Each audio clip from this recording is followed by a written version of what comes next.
Et c'est parti, on y va maintenant pour les objets et les tableaux. Donc vraiment une leçon importante. Avant tout ça, eh bien, on va pouvoir fermer ceci, et comme d'habitude, on va juste copier installation, et cette fois, eh bien, on ira se faire 3 ici. Ici, vous pouvez faire CTRL Maj, flèche droite, ça copie tout, et ensuite on écrit ici tableau, objet.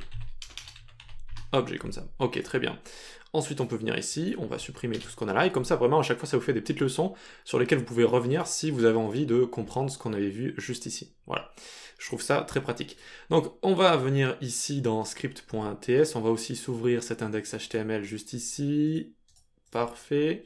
Et qu'est-ce qu'on doit faire à chaque fois? Clic droit, Open in Integrated Terminal, et on va pouvoir ici se faire tsc-w, hop, et ça va venir nous regarder tout ça tout simplement. Vous pouvez ensuite supprimer les autres terminaux qu'on a à côté. Voilà, très bien. Donc une fois qu'on a tout ça très bien, c'est vu juste ici, on va pouvoir plonger dans notre script.ts. Alors comment on s'occupe des tableaux? Les tableaux et les objets, j'ai plutôt envie de dire que les tableaux sont des objets en JavaScript, des objets spéciaux avec des méthodes spéciales qui permettent de faire des choses plus facilement, du coup avec cette forme qu'est le tableau, mais sinon ça reste des objets. C'est pour ça que je les ai mis dans la même leçon. Donc par exemple on a const fruit est égal ou fruits, fraise et pomme, comme ça. Très bien, donc on voit que ça fonctionne. Qu'est-ce qui est induit par TypeScript ici?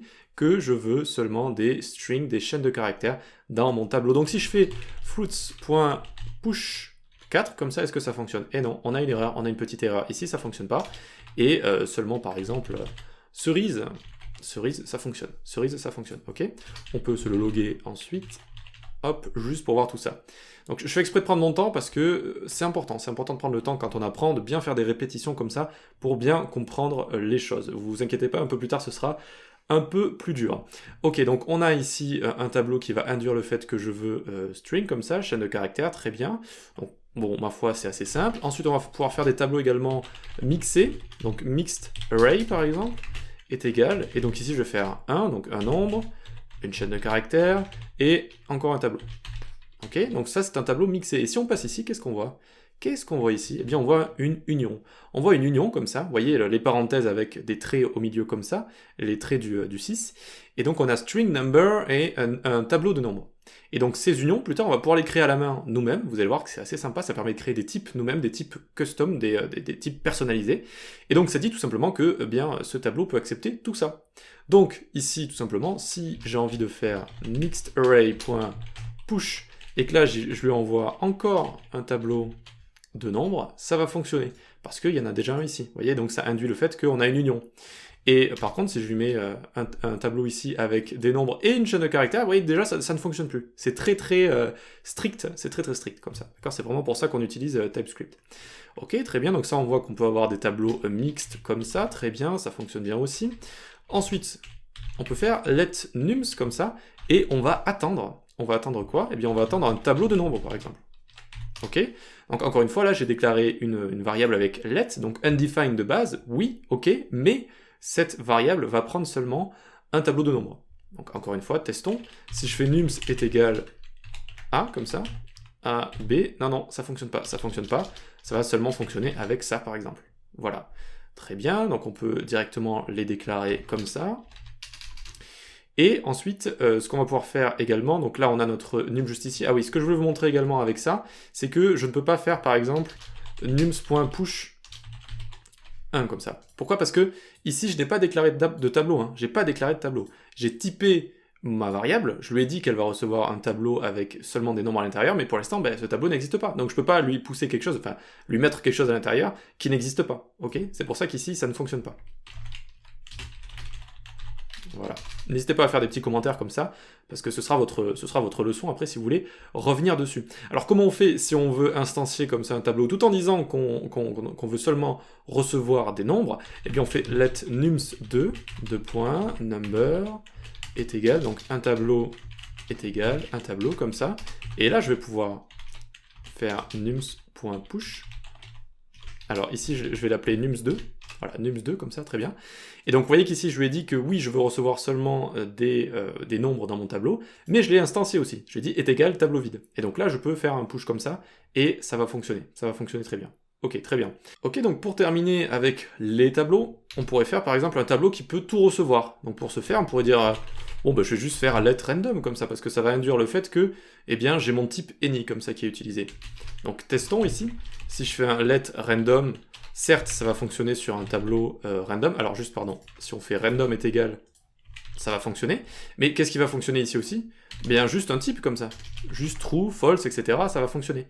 Donc ici il faudrait mettre 2 points, any, tableau, d'accord? Donc un tableau avec tout ce qu'on pourrait mettre à l'intérieur, tous les types qui seront acceptés à l'intérieur. Et vous voyez que true ne fonctionne plus, et ça par contre ça va fonctionner. Un tableau, true, false, true par exemple, voilà, qu'avec des booléens à l'intérieur si on veut, ok? Et donc là ça fonctionne, parce qu'on lui dit qu'on veut un tableau avec n'importe quoi à l'intérieur. Voilà. Donc ça c'est pour les tableaux, pas très compliqué, on peut faire des tableaux mixtes, on peut faire des tableaux avec un seul type, et plus tard on verra des unions, mais ça on le verra dans la vidéo sur les unions, mais les unions c'est comme on a vu avec le tableau mixte juste ici. Maintenant, comment on fait avec les objets? Alors on va tout mettre en commentaire, comme ça, voilà, hop, ce sera fait. Pour mettre en commentaire facilement, CTRL cassé ou CTRL 2 points, et ensuite, voilà, vous avez juste à le faire pour commenter, décommenter. Donc pour les objets maintenant. Pour les objets, on va faire par exemple const car est égal, et donc on va avoir un name, ou une marque par exemple, Audi, je sais pas si ça se dit Audi ou Audi en allemand, modèle A1 par exemple, et kilométrage 70 000. Voilà, très bien. Donc là on a un objet qui a été créé, parfait, et qu'est-ce qui se passe si on survole? Eh bien on a notre objet avec toutes les propriétés qui vont avoir des types inférés comme ça. Donc string, string et number. Donc si j'essaye de venir ici et de faire car.name est égal 4, erreur. Erreur, ça ne fonctionne pas, d'accord? Par contre, car.name est égal BMW, tac, là ça va fonctionner. Voilà.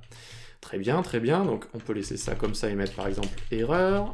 Ok, très bien. Ensuite, on va pouvoir également créer des variables qui vont seulement prendre des objets. Donc par exemple un profile, 2 points, j'ouvre les accolades, oups, j'ouvre les accolades, et ça va prendre quoi comme propriété? Name par exemple, qui va être une chaîne de caractères, et age qui va être un number comme ça, d'accord?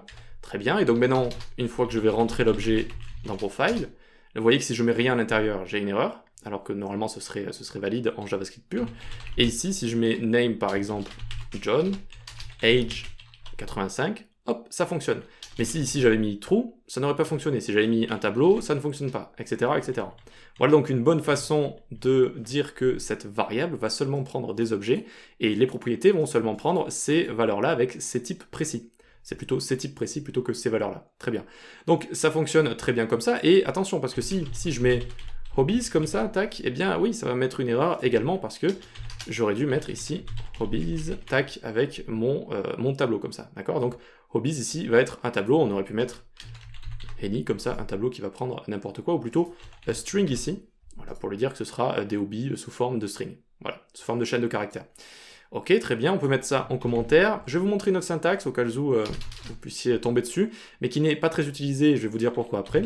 On aura par exemple let user, 2 points ici, et pareil, on va avoir name, string, age, on va avoir number, et on va avoir fav food par exemple, notre nourriture favorite, et des data. Et là on peut mettre any par exemple. Et juste après, on va lui donner l'objet qui correspond. Donc d'abord on va instancier les types que user doit recevoir, et ensuite on lui donne sa valeur, donc l'objet qu'on va créer juste après. Donc name Joe, age 45, fav food pasta, et on va mettre cheese, ok, et ensuite on peut mettre data 2.50. Alors ici vous voyez que j'ai mal orthographié food, hop, c'est comme ça. Donc vous voyez que la syntaxe, bon, elle n'est pas très jolie non plus. On va d'abord créer le type qui va être un objet avec telle propriété et tel type juste ici. Et ensuite on fait est égal, donc on lui donne la valeur de cet objet qui correspond bien à tout ça. D'accord? Voilà, donc pourquoi c'est pas très utilisé? Parce qu'il existe avec TypeScript les types personnalisés, donc on va pouvoir créer carrément des types personnalisés, et donc on va pouvoir par exemple créer des objets directement, et également les interfaces qui sont là pour également créer des objets comme ça, avec certains types, etc., et qui vont en plus rajouter quelques fonctionnalités. Donc en général ça on l'utilise pas trop, mais je voulais vous le montrer juste au cas où, voilà, juste au cas où. Ok, on peut mettre ça en commentaire, hop, et on aura une vidéo évidemment sur les types et sur les interfaces. Et donc pour terminer, je peux aussi dire que letObj de point va juste recevoir un objet comme ça, d'accord? Va juste recevoir un objet. Et donc je peux dire obj est égal name Enzo comme ça, d'accord? Donc ça fonctionne, vu qu'évidemment c'est un objet juste ici. Par contre 10, ça n'aurait pas fonctionné. Donc voilà, s'il y a une variable qui doit prendre un objet à un moment, mais ensuite pour ce qui est des propriétés, etc., on s'en fiche un petit peu, ce n'est pas important de typer tout ça, toutes les valeurs des propriétés, eh bien on peut juste mettre comme ça object, directement le type, accroché à notre variable. Voilà pour les objets et pour les tableaux, on va pouvoir passer à la suite.